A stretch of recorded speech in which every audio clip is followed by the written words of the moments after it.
시편 8편 1절부터 9절까지를 제가 봉독하겠습니다. 여호와 우리 주여, 주의 이름이 온 땅에 어찌 그리 아름다운지요. 주의 영광이 하늘을 덮었나이다. 주의 대적으로 말미암아 어린아이들과 젖먹이들의 입으로 권능을 세우시며 이는 원수들과 보복자들을 잠잠하게 하려 하심이니이다. 주의 손가락으로 만드신 주의 하늘과 주께서 베풀어 두신 달과 별들을 내가 보오니 사람이 무엇이기에 주께서 그를 생각하시며 인자가 무엇이기에 주께서 그를 돌보시나이까. 그를 하나님보다 조금 못하게 하시고 영화와 존귀로 관을 씌우셨나이다. 주의 손으로 만드신 것을 다스리게 하시고 만물을 그의 발 아래 두셨으니 곧 모든 소와 양과 들짐승이며 공중의 새와 바다의 물고기와 바닷길에 다니는 것이니이다. 여호와 우리 주여, 주의 이름이 온 땅에 어찌 그리 아름다운지요. 아멘. 오늘 말씀은 시편 8편 1절부터 9절입니다. 사람이 무엇이기에 라는 제목으로 우리가 함께 하나님의 말씀을 나누겠습니다. 사람이 무엇이기에 라는 제목입니다. 이 시편 8편은요, 이 시편에 나오는 여러 찬양시 중에 처음으로 등장하는 찬양시입니다. 아마 시간은 밤 시간이었을 것 같고요. 밤에 하늘을 보니까 달이 보이고 별들이 보이죠. 이 달과 별들을 바라보면서 부른 찬양으로 우리가 생각을 할 수 있겠습니다. 굉장히 아름다운 자연 만물을 바라볼 때, 저 달과 저 쏟아지는 별들을 바라볼 때 무엇을 우리가 생각하게 되나요? 다윗은 이 자연 만물을 바라볼 때 아름다운 솜씨를 가지신 하나님을, 그 모든 것을 만드신 하나님의 높으심을 바라보았습니다. 그리고 그 높으신 하나님, 초월자이신 하나님 앞에 자기 자신의 낮음을 보게 됩니다. 그리고 다윗은 그 높으신 하나님이 나를 사랑하셔서 이 낮은 나를 높이시는 그 은혜를 찬양합니다. 자신을 하나님께서 청지기로 세우신 하나님을 찬양하는 것입니다. 우리가 어떤 것을 바라볼 때, 어떤 것을 우리가 눈으로 볼 때 많은 경우 겉모습을 보고 많은 것들을 생각하고 판단을 할 수 있겠죠. 다윗은 그 겉모습이 아니라 그 안에 담겨져 있는 실상을 봅니다. 정말 높으신 하나님을 자연 만물을 통해서 보는 것입니다. 그리고 낮고 비참에 처해져 있는 사람의 실상을 봅니다. 노력하고 애쓰고 발버둥 쳐도 인간은 죽음을 벗어날 수 없고 죽음을 향해 가는 것이 인간이라는 사실을 보게 되는 거죠. 그리고 이러한 실상을 보는 중에 정말 놀라운 비밀을 발견합니다. 하나님께서 낮은 인간에게 찾아와서 높이시는 그것을 보는 것입니다. 모든 만물을 통치하시는 참 왕이 되신 하나님께서 그 하나님의 영광의 왕관을 자신에게 씌워주신 것을 보게 됩니다. 그리고 하나님께서 나와 동행하시는 그 사실을 보게 돼요. 오늘 이 말씀을 우리가 읽을 때 높으신 하나님, 초월하시는 높으신 하나님을 보고, 그리고 인간의 낮음, 우리 자신의 실상을 보고, 그러나 이 가운데 하나님께서 베풀어 주시는 은혜가 무엇인지를 또 찾아가고 알아가는 그러한 시간이 되시기를 바랍니다. 자, 1절부터 볼까요? 먼저 여기 나오는 표제를 보겠습니다. 표제는 이렇게 돼 있죠. 다윗의 시, 이 다윗이 지은 시입니다. 다윗이 밤하늘을 바라볼 때가 언제였을까요? 아마 목동 시절이었을 수도 있습니다. 목동 시절. 다윗이 목동 시절에 밤하늘을 바라봤다. 아니면은 전쟁터에 나갔을 때일 수도 있겠죠. 때로는 이렇게 생각할 수 있습니다. 다윗이 지붕이 있는 집에서 잠을 자지 못했던 때, 사울 왕의 위협 때문에 도망 다닐 때나 아니면 압살롬에 의해서 도망 다닐 때, 그럴 때가 아니었을까 싶어요. 어쨌든 다윗이 뭔가 편안한 시기는 아니었을 겁니다. 목동시기라고 하는 것은 아버지로부터 자신이 아들이라고 하는 인정을 전혀 받지 못하던 시절이거든요. 목동은 보통 종들을 시키는 것입니다. 그런데 다윗이 목동 시절이었다. 다윗은 들판에서 양들과 함께 들어 누워서 하늘을 바라보며 달과 별을 보며 무슨 생각을 할까요? 나의 이 비참함은 무엇인가? 이런 생각을 하게 되지 않겠습니까? 아마 위협 속에서 도망 다닐 때도 마찬가지였을 것 같아요. 그런 중에 다윗이 지은 시. 하나님은 저렇게 높으시구나. 그런데 나는 이렇게 비참하구나. 그러나 하나님은 나를 사랑하시고 나에게 영광의 관을 씌워주시는구나. 하나님이 함께 하심에 대한 표현입니다. 이것이 이 시가 가지고 있는 이미지이죠. 이 시가 가지고 있는 배경입니다. 다윗의 시라고 하는 것입니다. 이어서 나오는 말은 인도자를 따라 깃딧에 맞춘 노래다, 이런 이야기가 있습니다. 깃딧이 뭔지는 사실 잘 몰라요. 깃딧이 뭔지는 잘 모릅니다. 인도자를 따라서 어쨌든 깃딧이라는 것에 맞췄다. 이게 아마 악기라면 기타 같은 것일 겁니다. 그래서 어원을 따라가면 기타의 어원이 아마 깃딧이 될 수도 있어요. 정확하게는 몰라요. 아마 스페인 기타 정도로 생각을 하는 것 같아요, 학자들은. 그래서 기타 연주에 맞춰서 노래를 했다든지, 아니면 깃딧이 하나의 곡조일 수 있습니다. 어떤 음악 곡조에 따라 이 노래를 부르게 한다든지, 아니면 어떤 종류의 축제를 지칭하는 것일 수 있습니다. 어떤 종류의 축제. 그래서 초막절 같은 그런 시간에 이것을 인도자에 따라 그 시기에 맞춰서 노래를 불렀다, 이렇게 할 수도 있는, 표제는 다윗의 시라는 것은 우리가 확실히 그 이미지를 알지만 깃딧이라는 게 뭔지 잘 몰라요. 이미 이것을 아는 사람들은 존재하지 않습니다. 다 추측만 하는 거죠. 이런 배경 속에서 이 시는 이제 불려지죠. 1절입니다.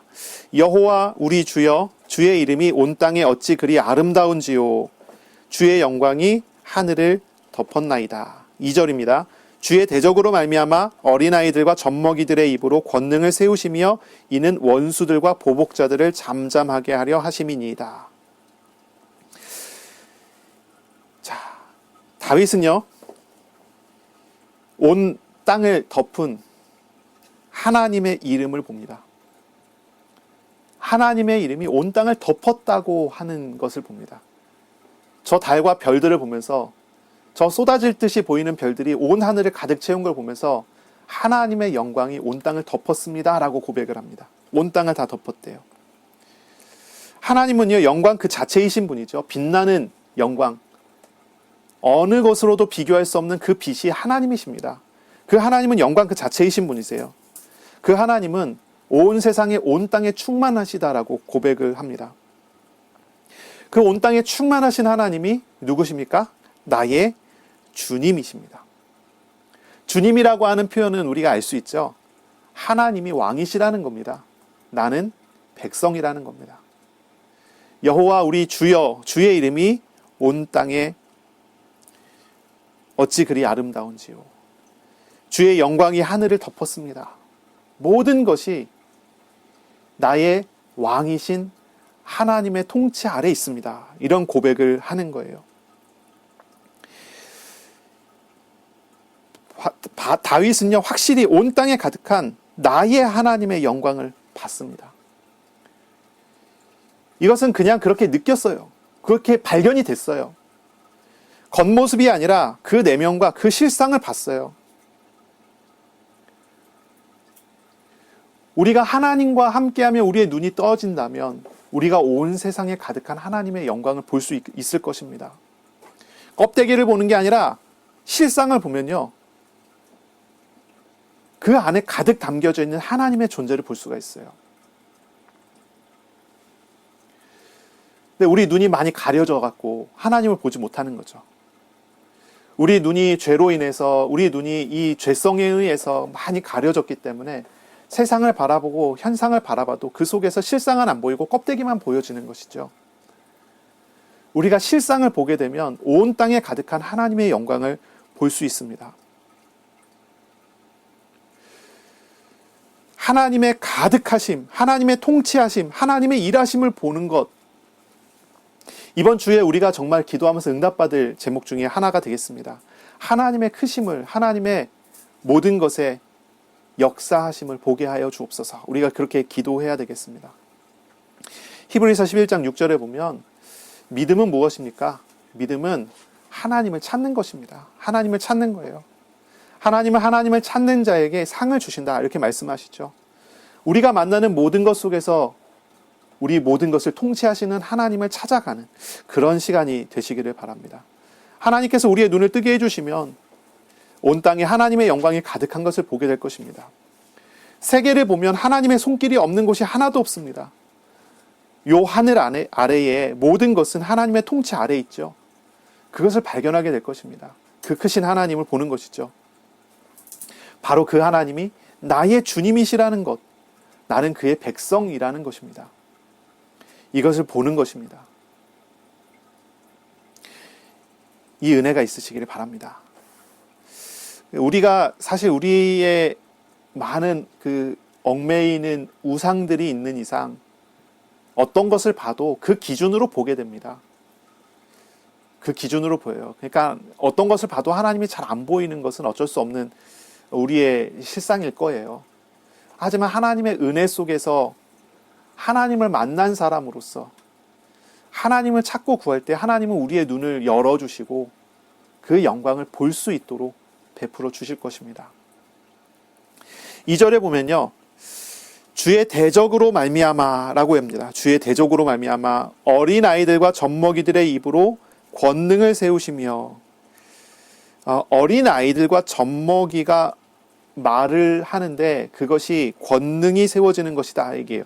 이 권능이라는 말은 이제 다른 그 원어적인 해석을 보면 어떤 방어 구조물을 이야기할 수 있습니다. 그래서 어린아이들과 젖먹이들의 입으로 방패를 삼으시며, 이렇게 읽어도 크게 이제 다르지 않은 그런 해석인데요. 이것은 원수들과 보복자들을 잠잠하게 하려 하심이니이다 그래요. 우리는요, 분명히 많이 부족합니다. 우리는 어쩌면은 어린아이와 젖먹이와 같은 게 우리의 실상인 것 같아요. 거룩은, 하나님의 그 거룩은 우리하고 너무나 거리가 멀고 우리는 의롭지가 않아요. 우리는 죽음을 벗어날 수가 없는 불안한 존재이죠. 그러나 하나님은 누구십니까? 창조주시고 섭리주시고 심판자이십니다. 그런데 그 하나님이 나의 주님이십니다. 하나님은 젖먹이의 소리로도 그 통치를 나타내시는 분이십니다. 하나님은 젖먹이의 말로도 원수를 꺾으시고 잠잠하게 하시는 그런 분이십니다. 우리는 너무나 연약한 어린아이에 불과하지만 하나님, 그 높으신 하나님이 함께할 때 우리는 어떠한 대적과 어떠한 절망도 우리를 침범할 수가 없습니다. 그들은 잠잠하게 되어 있습니다. 이 구절을 예수님께서 인용을 하셨어요.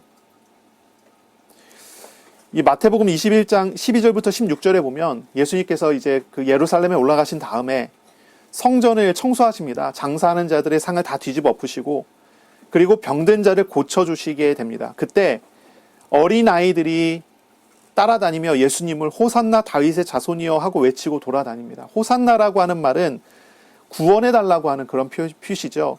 다윗의 자손이여 우리를 구원해 주십시오 이러면서 이렇게 막 예수님을 따라다니면서 외치고 다니는 거예요.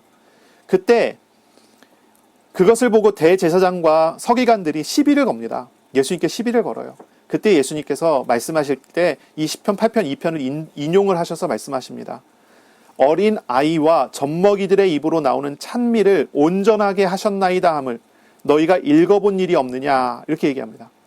어린아이와 젖먹이의 입에서 나오는 찬미를 하나님께서 온전하게 하신다. 이 성전에서 예수님을 따라다니며 다윗의 자손이여 우리를 구원해 주세요 라고 외치는 그 말을 하나님께서, 예수님께서 온전하게 하신다라고 말씀하세요. 그 소리를 하나님이 들으셨고 하나님은 구원의 사역을 하십니다. 그리고 이 사역을, 이 외침을 대적들은, 원수들은 막을 수가 없다는 것이죠. 우리 하나님께서 이루시는 구원, 죄에서의 구원, 천국, 영광, 하나님의 영광을 누가 막을 수 있습니까? 하나님의 영광은 어떤 것으로도 제한할 수도 없고 무엇으로도 막을 수가 없는 거예요. 우리들의 혀가 침묵해도, 어른들이 말을 하지 않아도, 아예 유아들의 하는 옹알이하는 말 못하는 입으로 나오는 그러한 소리로도 하나님의 영광은 드러나게 되어 있습니다. 이것은 누구도 막을 수가 없는 것입니다. 우리가 정말 찾아야 하는 것은 무엇입니까? 하나님의 크신 영광입니다. 영광스러운 하나님을 알아가는 그런 주간이 되어야 되겠습니다. 어린아이 같고 젖먹이 같은 우리의 마음이라도, 좀 유치한 그런 목소리라도, 어쩌면 너무 어리석은 그러한 행동과 삶을 살고 있을지라도 하나님의 영광은 그 속에서라도 나타나게 되어 있습니다. 우리들의 원수의 입을 하나님은 잠잠하게 하실 것입니다. 우리가 정말 찾아야 되는 것은 무엇입니까? 만약에 문제가 있는 사람이라면요, 하나님의 영광을 찾아야 하는 것입니다. 어떤 시험 속에 있습니다. 그러면 어떻게 살아가야 합니까? 하나님의 영광을 찾아야 하는 것입니다. 하나님의 영광이 나타날 때 원수들은 잠잠해집니다. 하나님의 영광이 나타날 때 모든 것은 변화가 되게 되어져 있습니다. 자꾸 우리들은 우리의 영광, 나의 영광을 드러내려고 합니다. 내가 자존심 상했으면 내 이 자존심을 세우려고 하고, 내가 피해를 당하면 그 피해를 어떻게든 갚으려고 하고, 그게 사람들의 생각이고 사람들의 본능적인 어떤 그런 태도이겠지요. 그러나 이번 주간 우리가 그것이 아니라 하나님의 영광을 찾으세요. 내가 어린아이고 내가 젖먹이라는 사실을 인정하시고 하나님의 영광을 찾으세요. 나는 아무것도 아니지만 내게 오신 하나님께서, 나의 주님이신 하나님께서, 나의 왕이신 하나님께서 드러내시고 나타내시는 그 영광을 보게 하여 주옵소서. 그걸 기도하세요. 그것은 어느 누구도 막을 수가 없습니다. 하나님의 영광은 어느 누구도 막을 수가 없어요. 주님께서 영광의 빛을 비추어 주실 때 원수들은 잠잠해질 것입니다. 그리고 우리는 그 안에서 평안을 얻고 기쁨을 얻게 됩니다. 3절입니다. 주의 손가락으로 만드신 주의 하늘과 주께서 베풀어 두신 달과 별들을 내가 보오니 합니다. 하늘을, 그리고 달과 별을 하나님의 손가락으로 하나님께서 만드셨습니다. 하늘도 달도 별도 전부 하나님의 피조물입니다. 모든 것은 하나님의 피조물입니다. 아마 과거에 이스라엘의 이방 나라들 중에서 하늘을 우상으로 섬겼던 나라가 있습니다. 달과 별들을 바라보고 그것으로 점치는 나라가 있습니다. 대표적인 나라가 어디입니까? 이집트가 그랬죠. 그리고 메소포타미아에 있는 그 나라들도 그랬습니다. 그 당시에는 세계가 점성술 같은 걸 열심히 하고 있었고요. 달과 별들을 보면서 점치는 일들을 많이 했죠. 월식 같은 게 일어나는 걸 보면서 불길함을 점치기도 하고 그랬습니다. 세계의 나라들은 자연 만물을 통해서 우상을 삼고, 그리고 그 우상을 열심히 섬기던 그런 나라들입니다. 다윗은 하늘을 보고 달과 별을 보며 하나님의 손가락으로 지으신 것을 봅니다. 그 속에서 하나님의 솜씨를 봅니다. 하나님의 임재하심 아래서 하늘을 봐요. 그러면 그것들이 우상이 될 수 있습니까? 그것들은 전부 하나님께서 자기 백성을 위해서 만들어주신 하나님의 피조물에 불과합니다. 저 하늘을, 저 대기들은, 그리고 저 달과 별들은 하나님께서 자기 백성을 위해 만들어주신 좋은 도구들입니다. 밤을 밝혀주고요. 그렇죠? 별들은 무슨 역할을 합니까? 별들은 계절을 알게 하고 날을 알게 합니다. 하나님이 만들어주신 그 많은 것들은 하나님의 백성을 위해서 하나님께서 베풀어 주신 좋은 도구들입니다. 그것은 결코 우상들이 아니죠.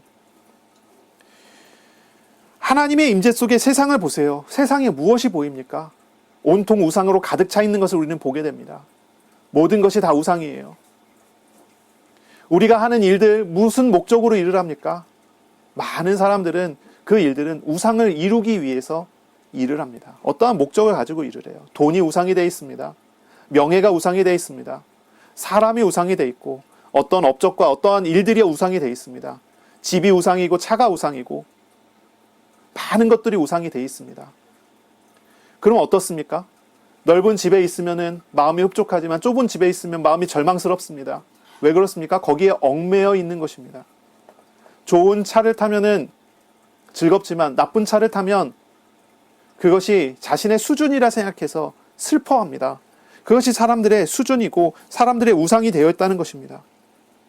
그러나 그 모든 것을 다시 바라봐야 합니다. 하나님의 임재 속에 보세요. 그럼 그것이 무엇으로 보입니까? 그것이 더 이상 우상이 될 수 없는 것입니다. 그것은 하나님께서 우리를 위하여 허락하여 주신 좋은 하나님의 도구입니다. 모든 것을 밝게 비추는 태양이 있습니다. 그러나 모든 것을 제한되게 비추는 달이 있습니다. 그 달조차 없을 때 깜깜한 밤에 별들이 세상을 또 보게 해줍니다. 이것은 다 무엇을 말합니까? 이것은 전부 하나님께서 우리와 함께 하시며 우리에게 베풀어 주신 하나님의 손길을 말하는 것입니다.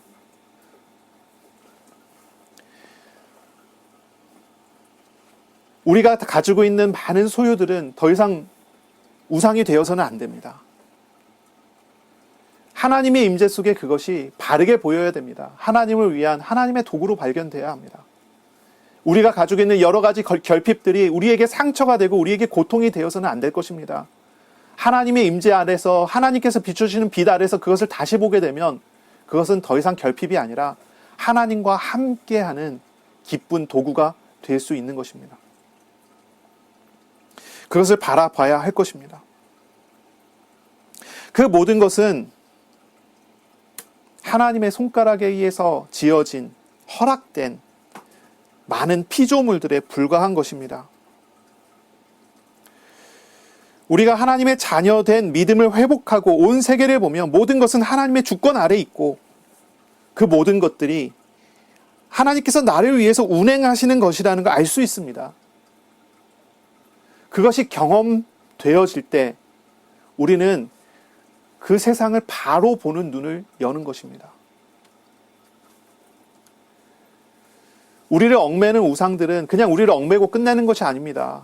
그 배후에 사탄이 있잖아요. 이 마귀 귀신이 있습니다. 이 마귀 귀신은 무엇합니까? 그런 우상들로 말미암아 우리를 죽이고 빼앗고 멸망시키려고 우리를 계속 유혹하는 것입니다.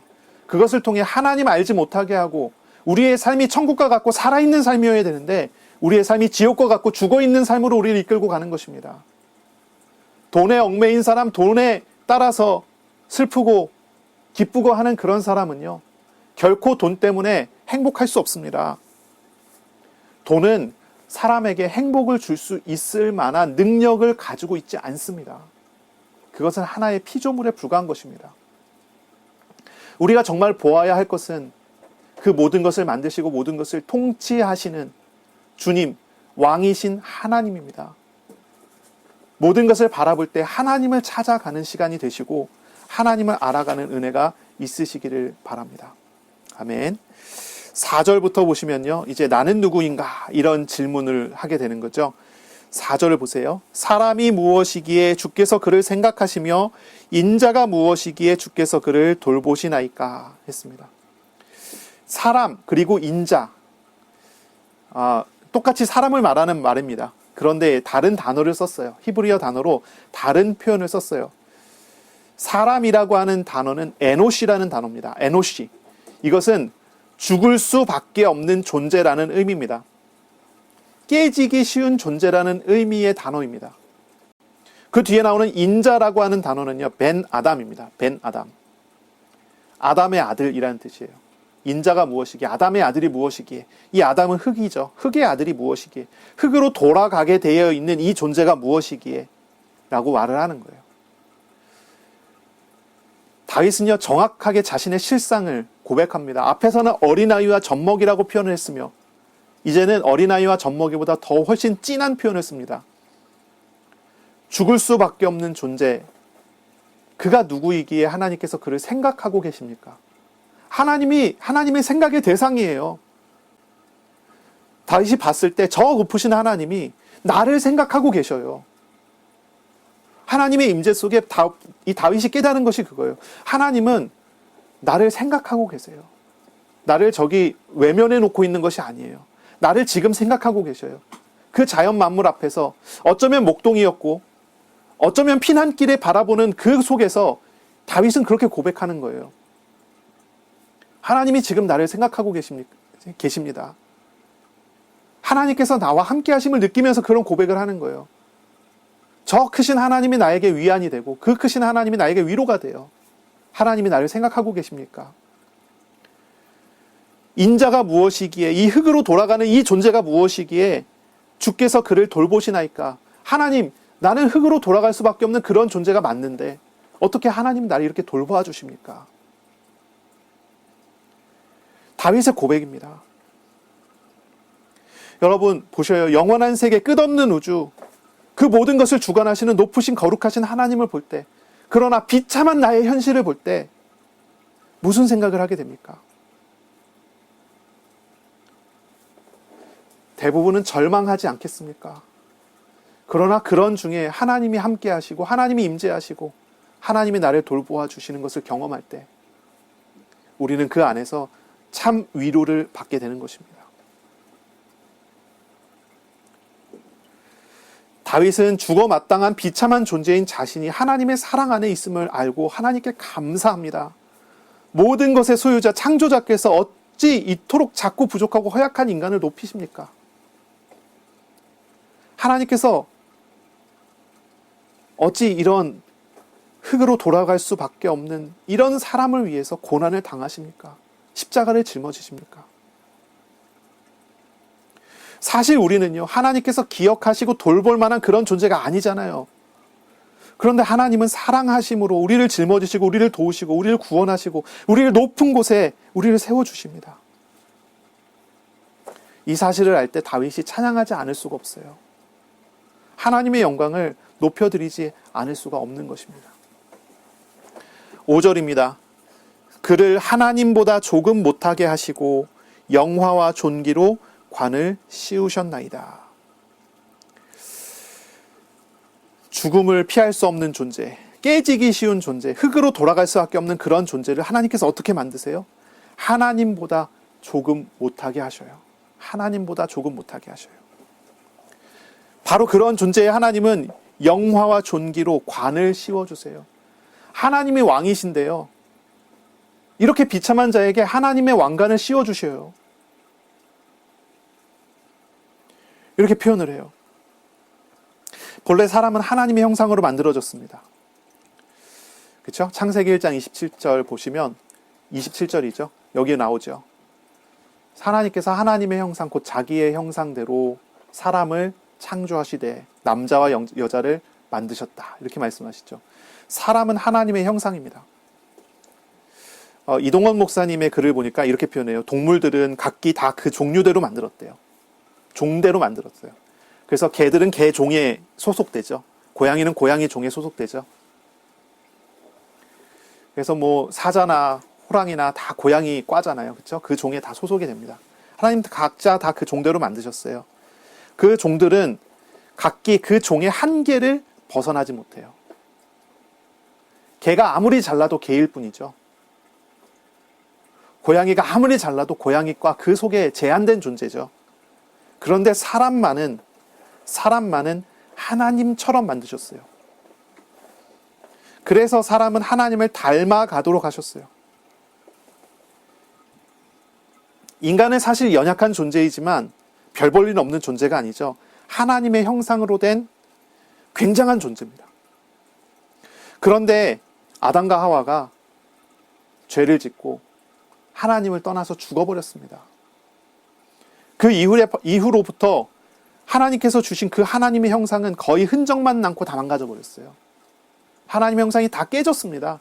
이 하나님의 형상은 하나님과 함께하는 놀라운 은혜인데, 이 하나님의 형상은 하나님 닮아가는 놀라운 은혜인데 그것이 다 깨져버렸어요. 오직 죄악이 하나님과 사람 사이를 갈랐으며 인간은 하나님과 교제할 수도 없고 함께할 수도 없는 그러한 상태에 빠져버리게 된 거죠. 하나님께서 원래 만들기를 하나님의 은혜를 입어 하나님과 함께하며 모든 것을 다스리는 존재로 인간을 만들었는데, 다스려야 되는 모든 것들은 우상이 되어버렸고 그 모든 것들의 노예가 돼버리는 그런 상황이 돼버리고 만 것이죠. 인간에게 하나님의 형상은 있지만 흔적만 남아있는 것입니다. 그러나 고린도후서 4장 4절이죠. 하나님의 형상이신 그리스도께서 오셔서, 하나님의 형상이신 그리스도께서 우리에게 오셔서 우리에게 그 하나님의 형상을 회복시켜 주십니다.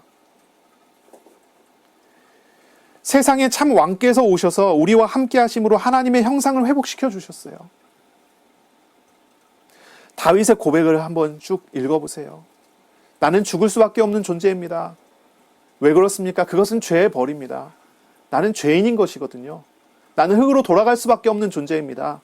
본래 하나님의 형상으로 만들어서 하나님을 닮도록 만들어진 존재인데 그렇게 할 수가 없어요. 이렇게 죽어버린 존재예요. 죽어가는 존재입니다. 그런데 그러한 존재를 하나님께서 구원하시고 그런 존재에게 하나님의 형상을 다시 회복시켜 주시고 심지어 어떻게 말씀하십니까? 하나님보다 조금 못하게 하시는 은혜를 베풀어 주십니다.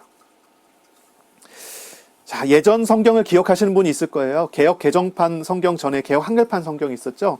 개역 한글판 성경에 이 5절은 이렇게 기록되어 있었습니다. 그를 천사보다 조금 못하게 하시고. 예, 기억나시나요? 천사보다 조금 못하게 하시고. 근데 개역 개정판으로 넘어가면서 이것을 하나님보다 조금 못하게 하시고 이렇게 번역을 했어요. 히브리어 단어로 이야기한다면 이 단어는 엘로힘이라는 단어를 씁니다. 엘로힘. 엘로힘이라는 단어는 구약 성경에 여러 가지로 해석이 됐어요. 여러 가지로 번역이 됩니다. 가장 많은 번역 중에 하나는 하나님이라고 번역을 한 거예요. 그리고 천사라고 번역이 가능하고 천사라고 번역한 데도 좀 있습니다. NIV 성경 같은 경우는 천사라고 번역을 한 것 같아요. 신적 존재 이렇게 번역을 한 것 같아요. 이걸 왜 천사라고 번역을 하고 이걸 또 왜 하나님이라고 번역하느냐 했을 때는 이건 전통입니다. 전통적으로 이렇게 한 거예요. 유대인의 전통 속에서 이 구절은 천사라고 번역을 해왔어요.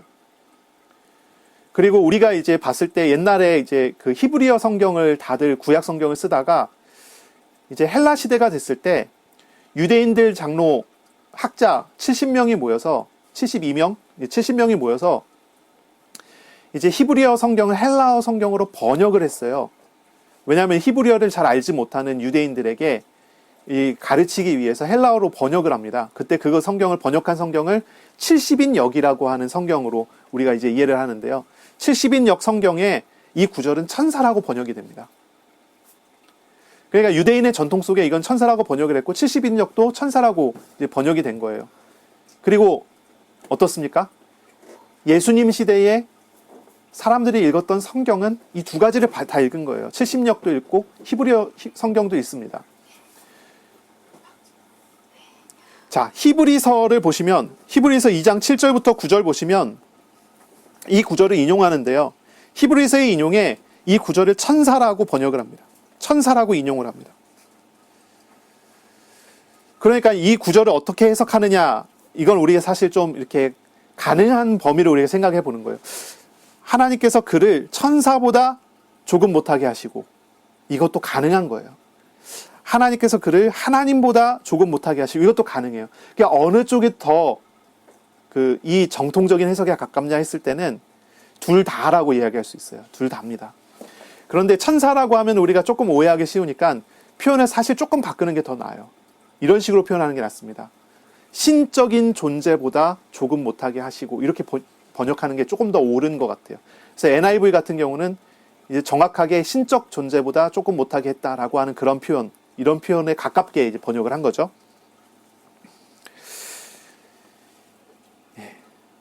이 신적인 존재라고 표현한다면 이것을 하나님으로 표현할 수 있고 아니면 천사라고 표현할 수도 있어요.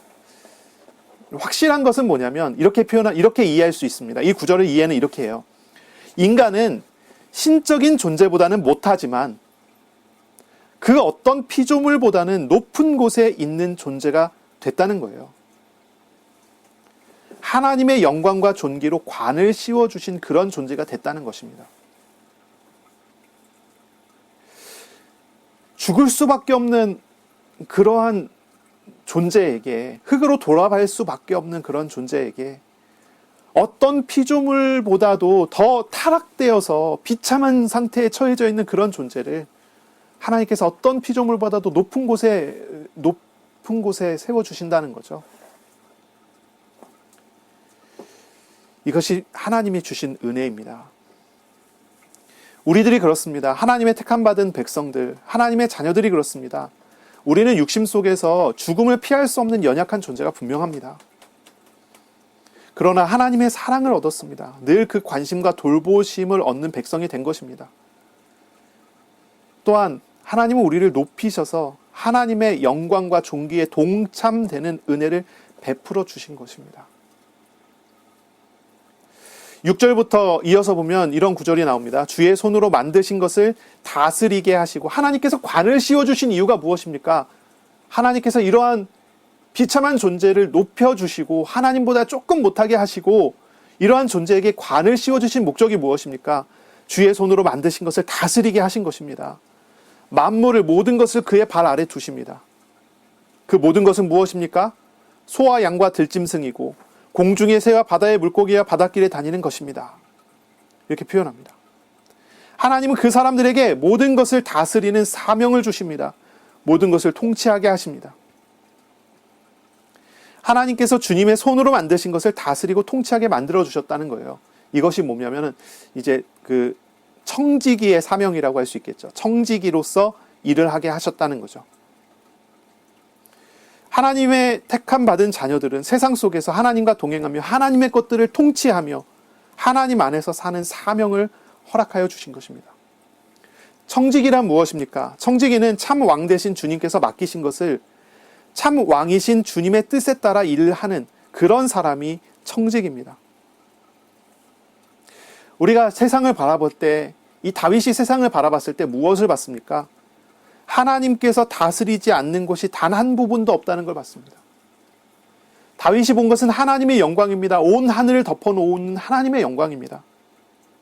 하나님이 주인이 아닌 영역은 단 한 부분도 없습니다. 모든 것이 하나님의 통치 아래 있습니다. 자연 만물이 그렇고요. 저 우주가 그렇습니다. 우리의 인간의 삶도 그렇습니다. 정치도, 경제도, 문화도 그렇습니다. 우리의 돈도 마찬가지입니다. 하나님이 주인이 아닌 영역은 단 한 영역도 존재하지 않습니다.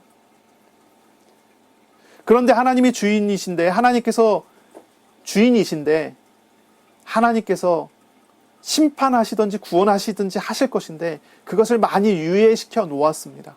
그리고 그것을 하나님이 청지기들에게 맡겨 놓으십니다. 우리가 살아가고 있는 현장들, 우리의 직장 현장이나 우리가 있는 가정이나 우리가 만나는 자녀들이나 우리가 있는 어느 현장과 현실과 어떤 일들이라도 그것은 전부 하나님의 통치 영역 안에 있는 그런 부분들입니다. 그 모든 영역에 하나님 우리를 세우시고 우리를 청지기로 거기에 보내셨습니다. 거기에서 우리는 무슨 일 합니까? 거기서 하나님이 다스리는 그 일에 동참되어 그 현장들이 하나님 나라가 되도록 우리가 인도받아야 되는 것입니다. 하나님은 모든 영역을 통치하는 수단으로 우리를 사용하십니다. 우리는 뭐 하면 됩니까? 하나님 말씀을 듣고 순종하여 하나님을 의지하여 하나님의 뜻이 하늘에서 이루어진 것처럼 땅에서도 이루어지기를 기도해야 할 것입니다. 그 현장마다 하나님께서는 하나님의 나라를 우리를 통하여 이루어 가십니다. 그곳에서 하나님은 구원 얻기로 작정된 영혼을 만나게 해주실 것입니다. 그 현장에서 하나님의 영광이 드러나도록 이끌어 가실 것입니다. 그 현장에서 나는 정말 아무것도 아닌 존재이지만 하나님이 높으심을 나부터 먼저 경험하고 체험하도록 이끌어 가실 것입니다. 사실 우리가 바라보는 현장들은 어떻습니까? 사람들의 욕심이 지배하는 현장이잖아요. 사람들의 자존심이 지배하는 현장이고 양육강식의 정글과 같은 곳이 아닙니까?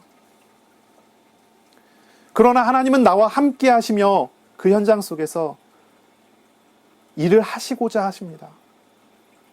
우리에게 말씀하시고 또 이야기하십니다. 내가 너에게 영광의 관을 씌워준다 라고 말씀하시며 그것을 하나님께서 변화시켜 가기 원하시고 복음의 빛을 발하게 하시기를 원하시는 것입니다. 우리는 그 속에서 작은 것부터 시작하면 돼요. 기도하기 시작하고 먼저 말씀의 빛이 나에게 비추어지는 대로 내가 거기에서 하나님과 함께하는 기쁨과 즐거움을 누리기 시작하면 돼요. 문제가 있습니까? 어려움이 있습니까? 그럼 문제와 어려움 속에서 어떻게 대처합니까? 그거 해결하기 위해서 뛰어다니면서 기도하면서 이거 해결해 주세요. 저거 해결해 주세요.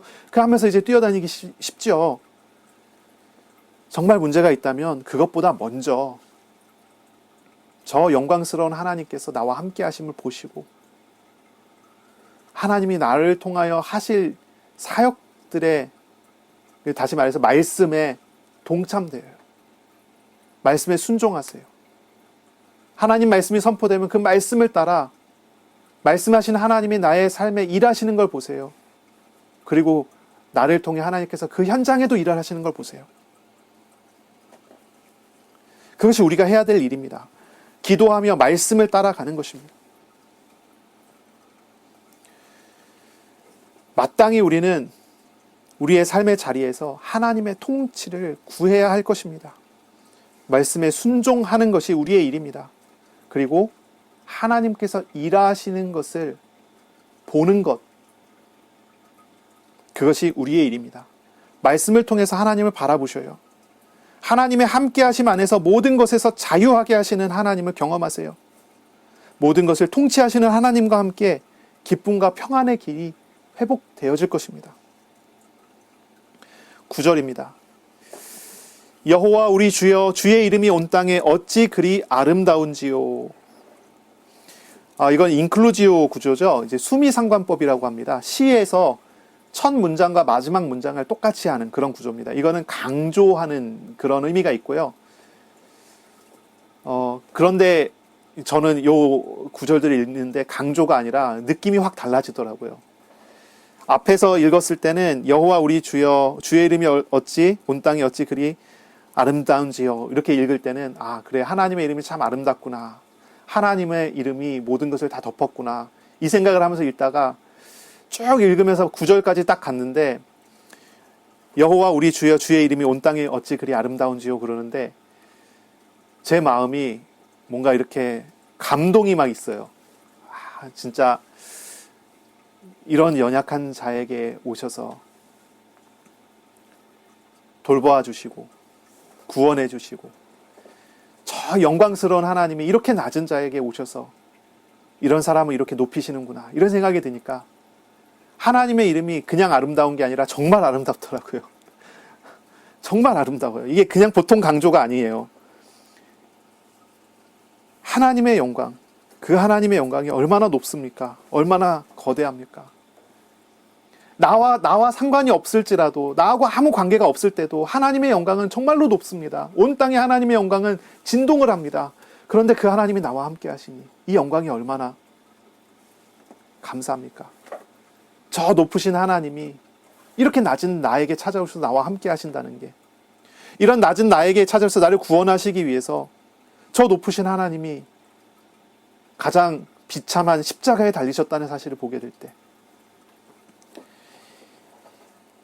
너무나 놀라운 은혜가 이 안에 담겨져 있다는 사실을 생각하게 됩니다. 이번 한 주간 이 말씀을 묵상하세요. 소리를 내어 읽으시며 높으신 하나님을 구하시고 나를 높이시는 하나님을 구하세요. 이번 주간에 우리의 눈을 열어서 정말 온 땅에 가득한 하나님의 영광 보게 하시기를 축복합니다. 이번 주간에 정말입니다. 초월적이신 하나님을 경험하시고요. 그리고 우리에게 찾아오시는 하나님, 우리를 구원하시고 사랑 주시는 하나님을 경험하는 그런 주간이 되시기를 바랍니다.